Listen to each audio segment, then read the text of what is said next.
Hello again and welcome to another Mordian Mondays. This is episode 41 and my guys, it has been a super busy week. I have got loads of hobbying done. I've done more on the YouTube side of things, not just Warhammer, but I've been looking into some other game systems as well, which I'm going to cover today. It's just been mad. I can't believe it's only been 1 week since the last Mordian Mondays. I've got so much done. It's been productive as all hell. So the first thing I want to address is some of you may notice that my voice is sounding a little bit different. That is because I have a new microphone. I used to use my old gaming headset, which was great. The mouthpiece was very sensitive and all that. But the problem was that it was good for gaming, but when you were doing extended amounts of talking, it tended to pick up a lot of wet mouth noise, which is not pleasant to listen to. So I decided to invest some of that Patreon money. As always, I want to say a huge thank you to my patrons. You guys know I don't plug it too much because I don't want to cheapen my Patreon support, but I do have to say absolutely massive thank you to my patrons, because I've been using that money and I've been investing it and I've been using it to take the production value of the channel to the next level, just improving the overall quality. And I think having a proper recording microphone is just key. I mean, hell, I do all my videos are voice recordings. I need the right equipment for the right job. So that's what I've got. Now I'll tell you which microphone I bought in case anyone else is interested. It was from Amazon. I didn't want to use Amazon because I've had bad history in the past, and I was boycotting them for a long time. But you just can't get stuff from anywhere else these days with the bloody lockdown that's going on. So they had me buy the fruits, so I had to get it from them.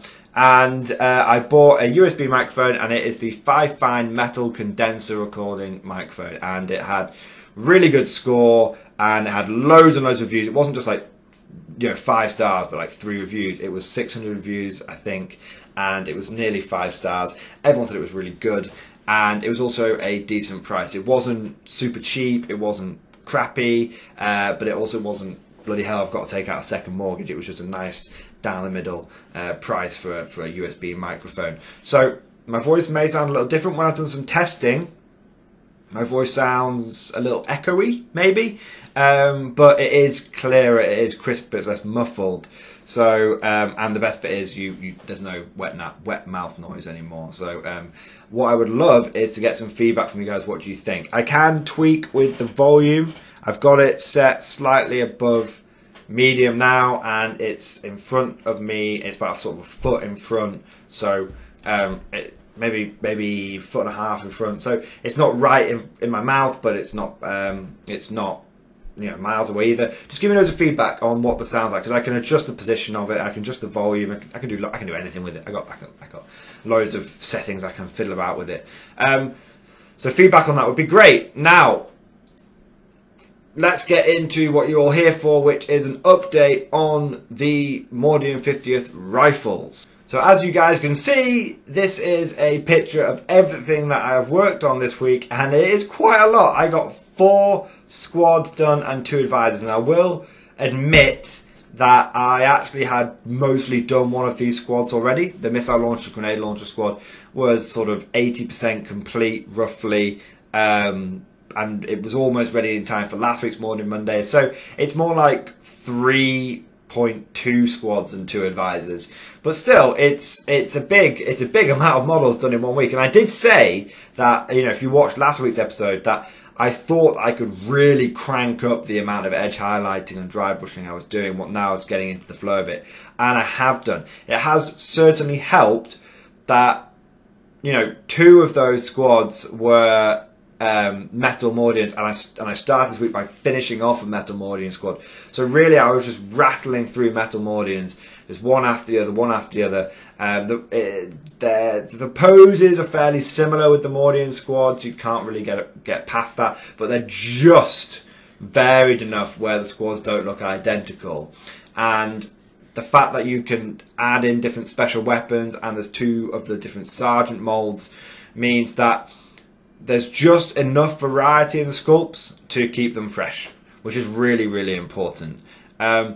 Because one of the big problems that I've had in the past, especially with Primaris Marines, is when there's only one pose for each model, basically, so it's not that good. So here we are. So then I obviously did a converted Cadian squad as well. Now I've got the summary picture here, guys, but don't worry, I'm going to be putting up pictures of the individual units going forward, so you can have a closer look. One of the things I've really been getting into is trying to add at least one hazard stripe per squad. So there should be some hazard stripes in every single squad. So see if you can spot those as we're going through. So the first models that I want to talk about is the Master of Ordnance and the Officer of the Fleet. Now, these guys were actually really quick to do. It only took me an afternoon to do both of them. They're both single models, and they don't have a huge amount of detail that needed edge highlighting. They're quite simple. I mean, the Master of Ordnance, quite frankly, the guy with the Vox set and the wrist mounted thingy screen, he's just got a green band around the bottom, and that was pretty much all his edge highlighting. And he has no edge highlighting for the blue, so it's just a dry brush on his pants. He was really simple, and the Officer of the Fleet took a little longer, obviously, because he's got much more green jacket going on.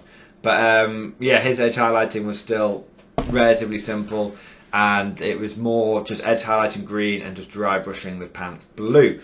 Now, one of the things that I had struggled with in the past was what to do with the regular Metal Mordian squads. You see, on the Metal Mordian squads, they actually have like a stripe going down the leg, almost like down the seam of the pants, and it's meant to be like a parade uniform stripe. You see it on a lot of parade uniforms, and I wasn't sure what colour to paint this. Now, the reason I wasn't sure is because I wanted the colour scheme for the Metal Mordians and the converted Cadians to be very similar. I didn't want there to be, you know, if I did a white stripe down the side of the Metal Mordians, for example, I didn't want that to become non-existent. There'd be no white stripe on the Cadians. And I could paint a white stripe down the side of the Cadian pants, but it wouldn't fit. It's not part of the model. And, you know, maybe I could green stuff some on, but it's going to massively extend the length of the project, which I'm already teetering on putting too much detail on these models. We'll get to that in a minute. So, one of the things I want to say before we move on to the Metal Mordians is the Massive Ordnance and the Fleet. They don't have that stripe, by the way. It's just blue pants that they just get dry brush straight away, and you know, just edge highlighting on the green. But the Metal Mordians, they have this stripe down the pants, and so what I did was I was like, right, well, you know what I'll do. I'll do that stripe, because when you don't do the stripe on the Mordian pants, it looks like you've missed it. You know, you've missed it out. It looks like the model's not complete. And it's a great bit of detail that you don't see on the models, especially other Imperial Guard models. So what I did was like, you know what, I'll do it as a solid band of the same colour that I do for the dry brushing, which is Caledor Sky. So I did that as a solid band now. So it won't stand, it will stand out, but it will not look out of place. And when you've got a whole horde of these guys with plastics alongside metals, it won't seem out of place. It'll just seem like more of the same colour in on the pants. And I have to say, I'm really happy with the results. I'm really happy with how it turned out. And I think it just adds another level of detail to the squad, and it fits as well. It fits in. It just looks really good. So that's what I've worked on there. I don't know if I mentioned this last week, but I added brass buttons to the model. So if you look through the squads that are coming through, you'll see on the Mordian Iron Guard, on the lapels and on the dress jackets, there is now, I've done a little tiny dab of brass scorpion, and I haven't washed it. Now, I didn't wash it because I didn't want the wash to leak onto the green and start making really dark splodges, because I would have used Norn oil. But also, I thought these are Mordians. They're going to do these buttons like really bright. They're going to polish those buttons up. They're going to polish their brass buttons. So I think it works quite well. I think it works really well. And it's only a very minor detail, so it doesn't matter that it doesn't appear on the Cadians. Okay, you notice there's nowhere on the Cadians to do that.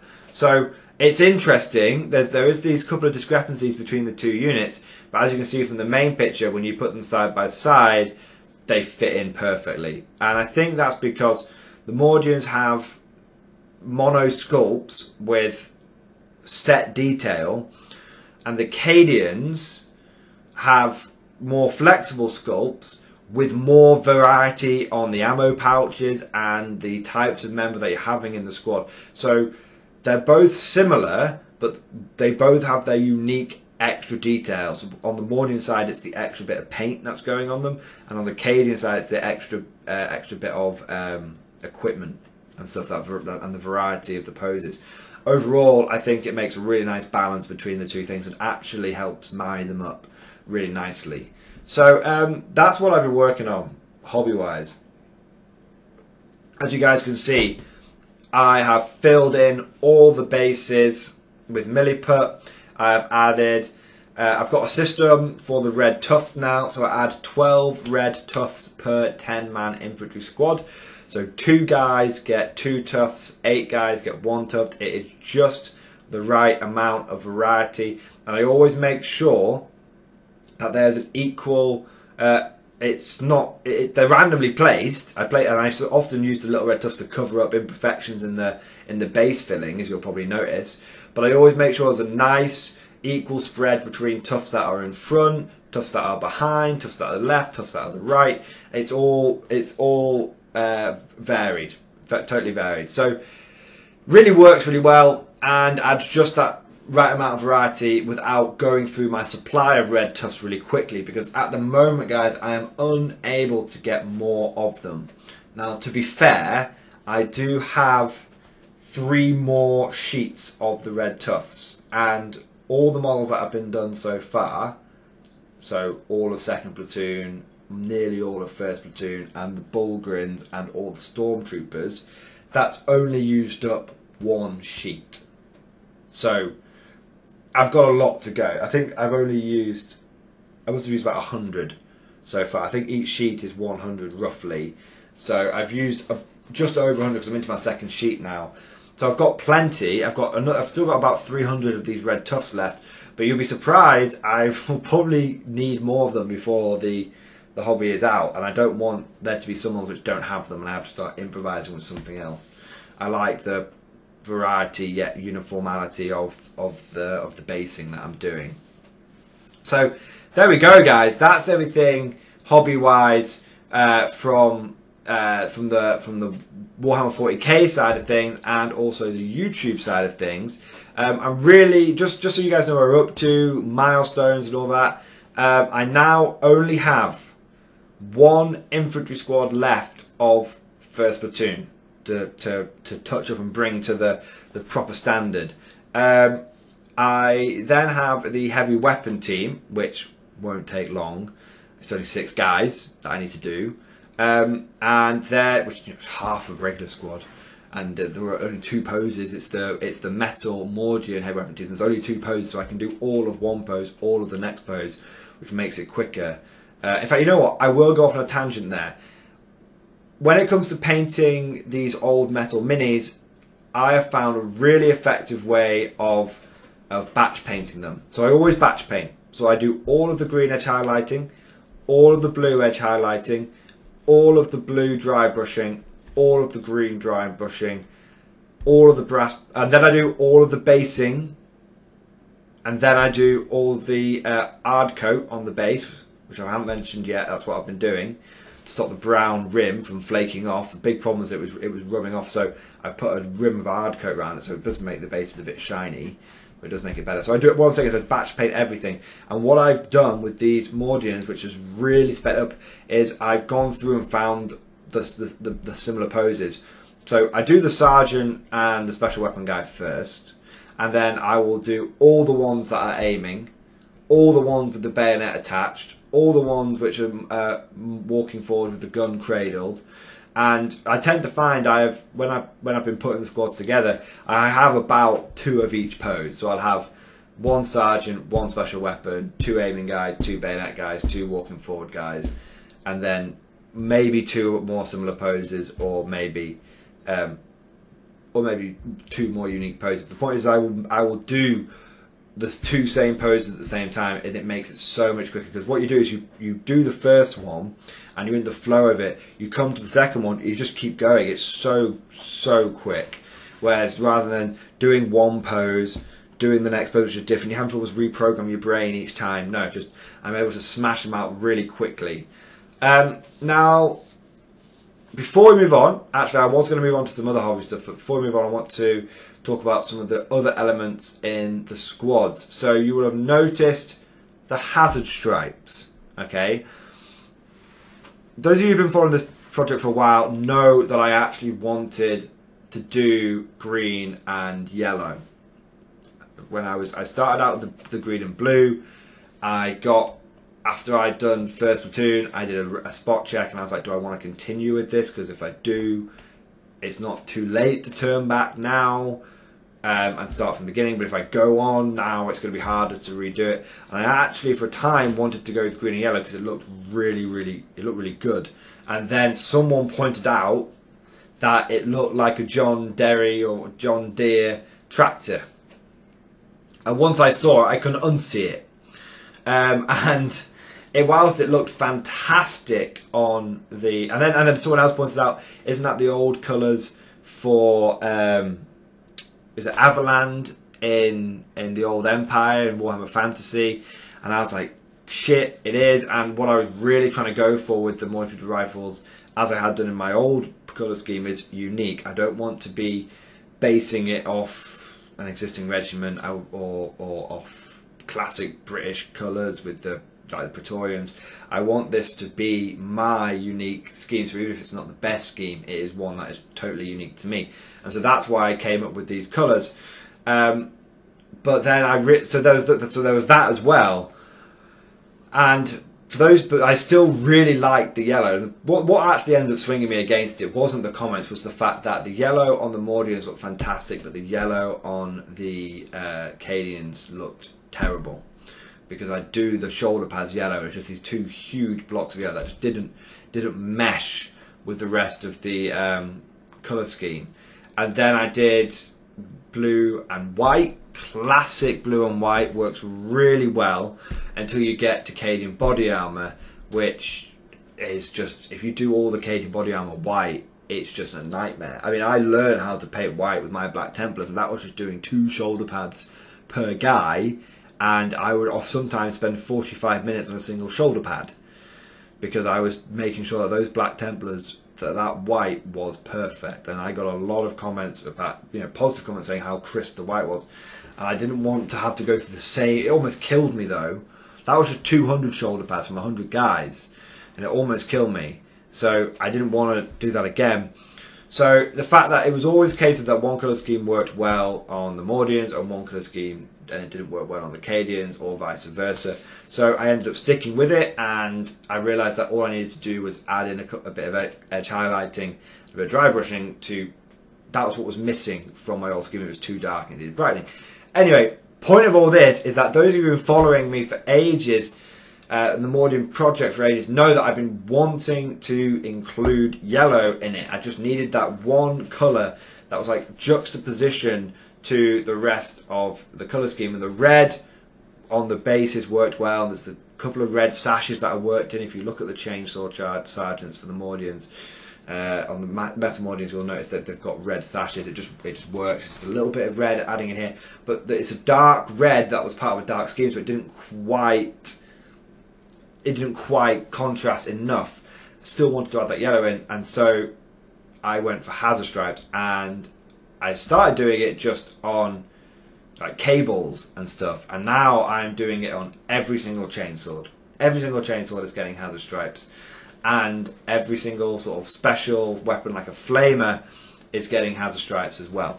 So that's how I'm going to be building the squads. So there should be at least a tint, just a little sprinkling of yellow in every single squad that will just make it stand out and break up the waves upon waves of green and blue.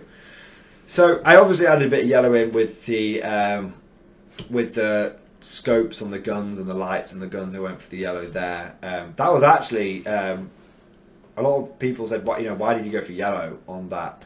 And I actually went for that because it reminded me of, I don't know if this is even correct, but in my head it is, the old Star Trek compression rifles, and they had yellow, I'm sure they had yellow scopes. So that's what I went off. I thought it looked cool.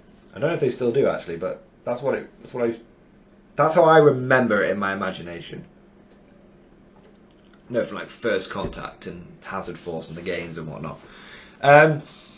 Second thing so that's the Hazard Stripes. That was the one thing I wanted to mention before I went on. Let me know what you guys think.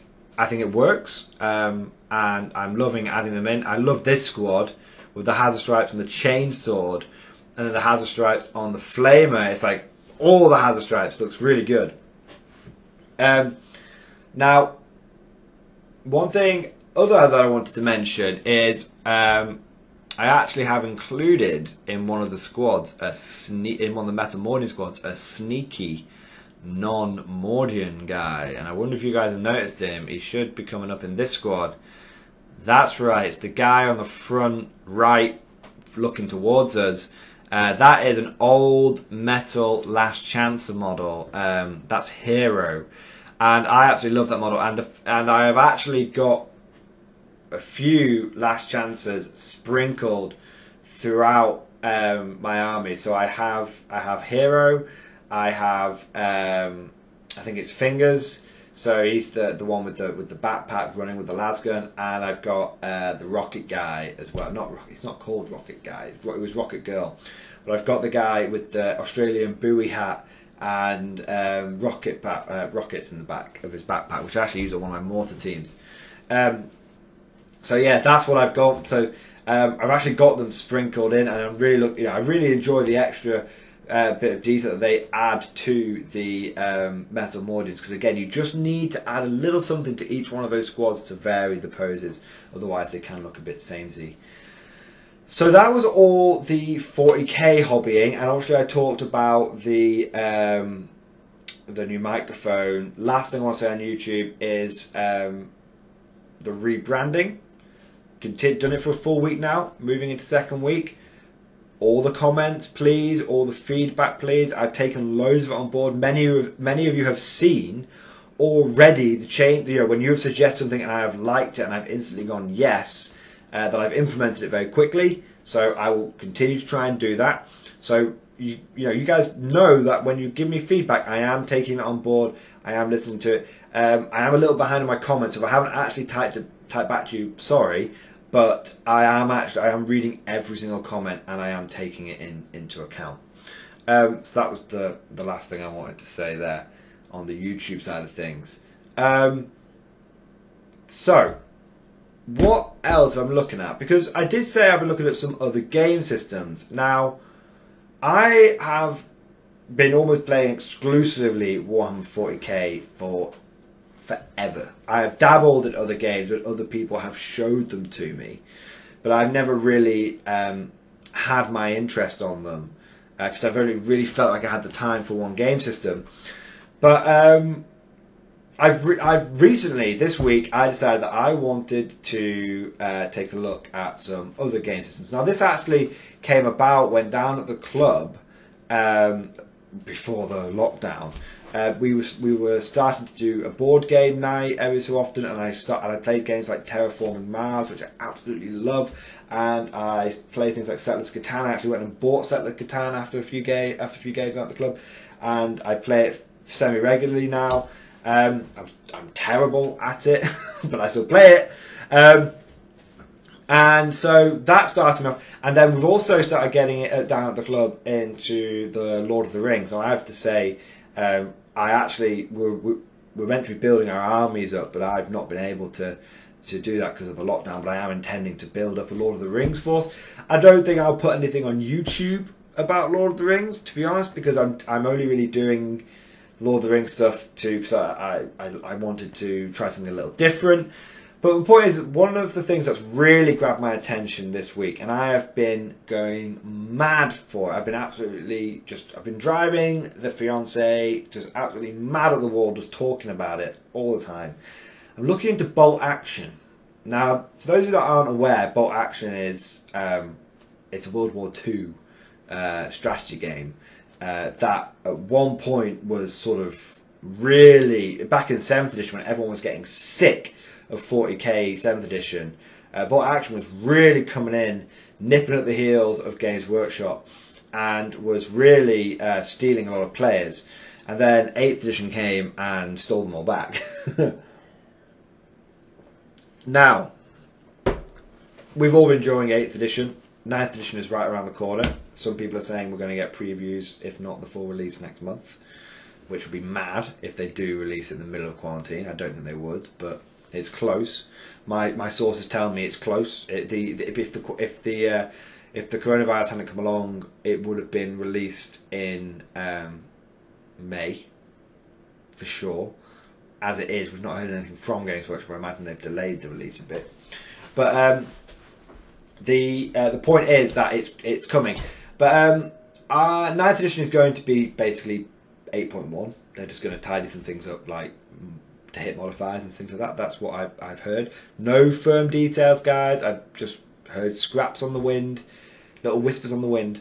That's what I've heard. It's 8.1. It's not a full. It's not the same that we got from 7th to 8th. It is 8th, and we've basically revised it. And we, rather than having all these FAQs floating all over the place, we're putting them into one place essentially.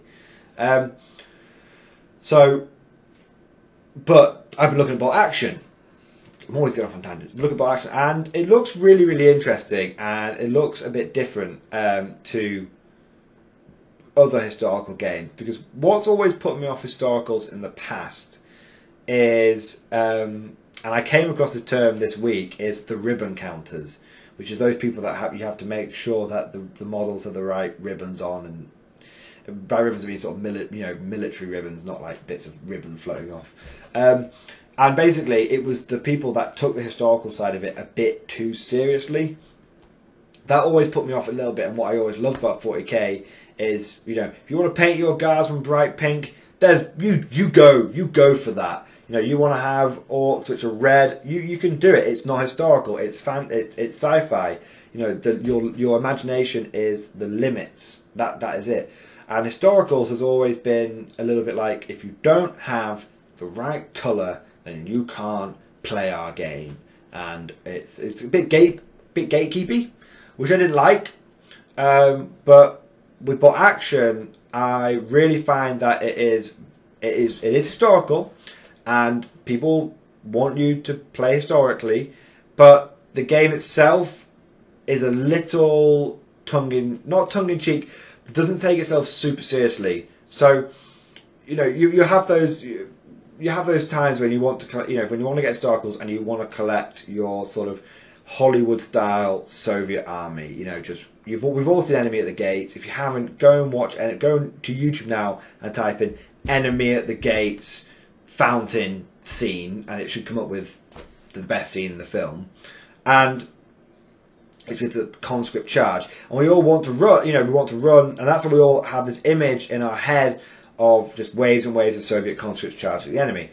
Thing is that you will get, you say, oh, that's what the Red Army is, and the ribbon counters will come jumping out, and they'll say, well, actually, you'll find that the Soviets actually fielded some of the most elite infantry by the end of the war, and it was actually the Germans that were conscripting everyone. And it's like, I don't care, man. I want to collect the Enemy of the Gates conscript army. Yeah, one rifle between two guys.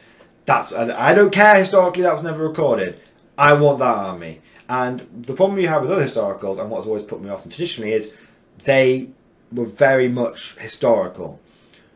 Bolt Action doesn't take itself too seriously. Bolt Action is like, that stereotype? Yeah, fuck it. We're leaning into that stereotype. So the Germans have, even though it's actually, historically, the Germans weren't that mechanised. They were actually 80% of their people moved around by like horse and cart, and it was really old school. But no, everyone knows, like imagination-wise, that the Germans were all about, everyone had a tank, and they had the best tanks. And that was what happened. And that's what Bolt Action leans into. So the Germans are all about the panzers, and super well trained infantry, that's what they're all about. And the Soviets are all waves upon waves of conscripts getting thrown into the grinder. And the Americans are sort of the jack of all trades, and the Americans actually, they get to move and shoot without penalty, and it represents them sort of Hollywood style shooting from the hip. Really cool. So it's historical, and people want you to make sure you've got, you know, the right colour for your guys. You can't create your own colour schemes really, but you can also have that Hollywood feel to the game. And so that's what's drawn me into it. And my brother, who runs his own YouTube channel, Scholar Progenium, he's played Bolt Action loads with one of our friends. And I actually have a Soviet army that he basically bought me this. I bought one box of infantry and he took it from there. And added loads and loads to it. But they're basically his Soviets now. So I was like, you know what, I'm going to start afresh. I want to get into Bolt Action. And I'm going to have a look at some of the factions and what do I like. And I've actually ended up, guys, I have settled on the Imperial Japanese Army, which I never thought I would do. But they actually really fit my preferred 40k playstyle, which is great. Which is, they really lean into the stereotypes with the when I say stereotypes, I mean like the Hollywood style tactics of the armies. I don't mean anything dodgy, you know. They really lean into that Hollywood style of the army, which is like the Banzai Charge. Japan, everything for them is about the Banzai Charge, which they did a lot of Banzai Charges. They were just not a great tactic. But what Bolt Action allows you to do is to take the Banzai Charge and actually make it semi-effective rather than totally shite like it was in the Pacific. And so what you can do, and they're really infantry heavy because their tanks aren't that good. They're really infantry heavy. So I was like, you know what you're telling me is I can go into a historical game, I can build my dudes, so they don't have to be based off a real company, whatever. I can build my dudes, which are pretty realistic, and I can enact my Hollywood style bayonet charge, which I like to do in 40k, and I can do it in this game. Sign me up. So that's what I've done. I've committed, guys, to some Bolt Action, and I've gone and bought myself the rule book version 2 and the Japanese book, and I've downloaded the FAQ, but I don't know what it means yet because I haven't got the rule book. And I bought myself my first box of 30 Japanese infantry, which, let me tell you, was not an easy find because nowhere's selling models anymore because everyone's run out of stock and no one's making any more at the moment. So I have found myself some models, and I'm going to get into it now. One of the things now, why am I talking about Bolt Action? Why am I talking about Bolt Action on the Morning Glory channel? Well, I wanted to put it out there. This idea of maybe once a month, it would not be very often, once a month, maybe once a fortnight, but realistically once a month, putting out a Bolt Action video. And me learning the game and me learning the tactics. Now, why would I do this? Because I have been, over the last week, I've been trying, when I get into something, guys, I really get into it. I jump in with both feet. I go above my head. I just deep dive into it. It's difficult to get me to commit to something, but when I commit, you cannot shake me off it. And so I've been hoovering up information. I've been absolutely hoovering it up. I've been like a sponge trying to get as much of the data into my brain as possible. And there is a chronic lack of Bolt Action tactics content out there. There's some people doing sporadic battle reports. There's a few podcasts which are fun to listen to, but they don't necessarily do the deep dive Morning Glory style tactical analysis that you can find with like 40k. 40k is super saturated with tactics content, which is great. I like going and listen to other people's stuff. I love watching other people's battle reports. We all love a good tabletop tactics battle report or Winter's SEO battle report. We love that. We love that stuff. If you want to do that for action, you just couldn't find it. You can find you can find the most popular battle reports from 6 years ago. The tester game. So I just think that. But what I've noticed is the content that is out there is very well watched in proportion to the channel size. So there'll be a guy that has a YouTube channel that's pootering along, 500 to 1,000 subs. Good size, good solid niche channel, like the Morning Glory channel, just like me. I've got my few thousand subs and I'm doing my niche. But then this guy will have done like one bot action video that he's I'm trying the game out, or here's my army showcase, and it'll go from the standard 500 to 1,000 views to like 20,000 views or something crazy, or even that's a huge jump. But even something like 2,000 to 3,000 views, and it's because people are out there trying to find the bot action content, but there's nothing to go off. There's nothing to go off. And like I did with the Morden Glory channel and the Imperial Guard, which was when I first launched this channel 4-ish years ago, there was no decent Guard content out there, and so I did this channel to promote Guard tactics. Similar thing with bot action. I feel like it's my duty to go out there, learn that game, and produce that content. And it doesn't have to be very often. Like I said, I'm talking once a month. If no one watches it, no one watches it, and fine, I'll still do it. But I really feel like out of the 15 videos that I produce a month, on average, one extra one, I could even do it as an extra instead of one extra one for bot action would be great, and I could learn some tactics. It might not pan out, guys. This is just at the moment I'm in the honeymoon phase with this hobby, but I've bought models, I've committed to it. I just think it would be really good, and I think it would be, those of you that have been with me for a long time have said how useful it was, this channel existing. And I think there's a gap out there that exists with bot action, because it's a pretty popular game, guys. A lot of people know about bot action, even if they've never played it. And I think one of the huge barriers, and I can tell you one of the huge barriers to me getting into this game before I finally just got the bug and wanted to collect it, was there was no information out there. None. So that's what I'm looking forward to. So I know that's not 40k related, but I guess what I'm asking is, do you think, would you guys be okay with that? Would you guys be okay with me putting up a bolt action video at most once a month, just covering some tactics? Put it down in the comment section below, and I'd really be interested to see your feedback, because if I get positive reaction around this, I can start looking at maybe, I know a lot of people like Star Wars Legion, and it's like no content for Star Wars Legion out there. I can do a bit of different, a little bit of content on different game systems, or do we just stick to the good old Imperial Guard? I mean, we're always going to be sticking to Imperial Guard. Imperial Guard is always going to be taking up 99% of my content. But I think it would be cool to where there is a need to help, and where holding the market, where's needed. It sounds very corporate, sounds very business-like. That's not me. What I'm trying to say is, where there are players that need help, I want to go in there and just give them a big hug and be like, look, this is what you need to do. These are the tactics that I've learned. That's what I'm like. I just want to help people.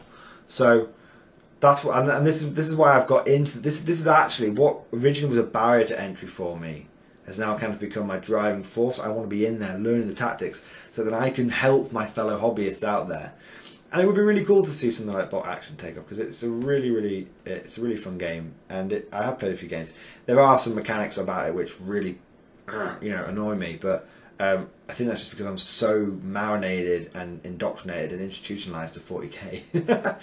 Anyway, guys, let me know what you think down in the comment section below. This has been a really long Morning Mondays double bill, but it's been a busy week.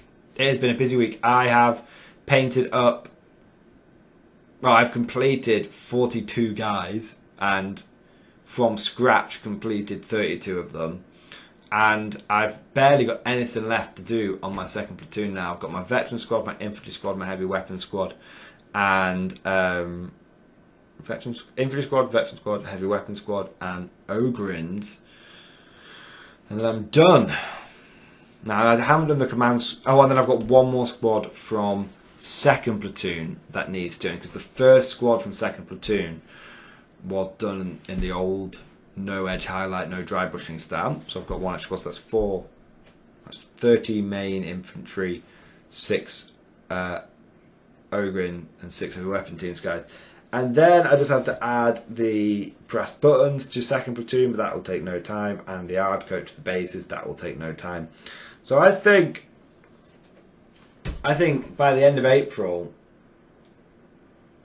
beginning of May, I think I'll have my Morning 50th Rifle Army that I've completed so far 100% ticked, which I think is going to be amazing. So, and then what that will allow me to do is I can take a breath.